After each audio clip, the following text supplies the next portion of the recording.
اب اپنی اپنی تاریخیں پڑھ کر کے ذرا دیکھو، آپ کی جماعت آپ کا امام، آپ کی جماعت آپ کا امام، آپ کی جماعت آپ کا امام، ذرا دیکھو کہ آپ کی تاریخ کہاں تک آپ کو لے کر کے جاتی ہے، کون سی ہجری تک، کون سی صدی تک، کون سی صدی تک لے کر کے جاتی ہے۔ ہمارے امام تو محمد الرسول اللہ صلی اللہ علیہ وسلم ہیں، جہاں سے اسلام کا آغاز ہوتا ہے، جہاں سے اسلام کی شروعات ہوتی ہے، یہیں سے ہماری تاریخ کا بھی آپ کو پتہ چل جاتا ہے۔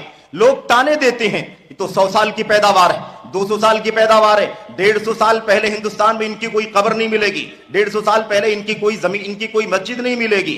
اس طرح کے تانے ہمارے بھائی دیتے ہیں۔ اگر آپ جماعت دیوبند کی بات کریں تو ان کی جو بنیاد ہے، فاؤنڈیشن ہے، یہ 1866-67 کے بیچ کی پیداوار ہے۔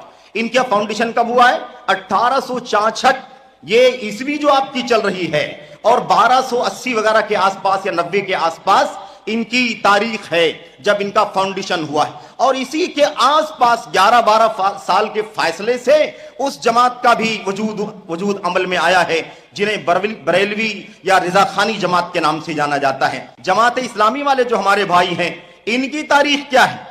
ان کی تاریخ یہ تو 1947-48 میں آزادی کے فوراً بعد وجود میں آئے ہیں۔ اہل حدیث کب سے ہیں؟ جب سے حدیث ہے۔ اہل حدیث کب سے ہیں؟ جب سے نبی ہے، جب سے نبی کریم صلی اللہ علیہ وسلم کی نبوت ہے، غار حرا میں آنے والی پہلی وحی، تب سے ہمارا وجود ہے۔ تقلید کی تاریخ آپ کے سامنے لائی جائے تو 300 سال پورے گزر گئے۔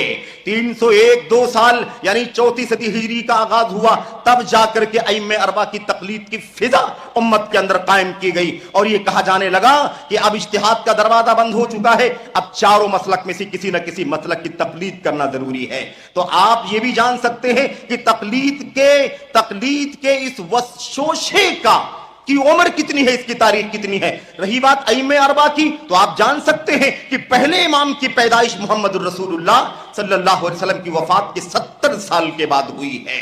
اس لیے یہ سب نئے ہیں، نئے ہم نہیں ہیں، نئے آپ ہیں، یہ فرقے ہیں، یہ ٹولیاں ہیں، یہ جماعتیں ہیں، یہ تمام چیزیں بعد کی آئی ہوئی ہیں۔ یہ بھی بعد کے ہیں۔ جب یہ بعد کے ہیں تو ان کا عقیدہ بعد کا، ان کا منہج بعد کا، ان کا راستہ بعد کا، ان کا مسلک بعد کا۔ ہم شروع سے ہیں۔ جو اللہ کا کلام، نبی کی سنت، صحابہ کرام کا منہج اور موقف ہے، وہی ہمارا بھی ہے، اور اسی کی ہم سب دعوت دیتے ہیں۔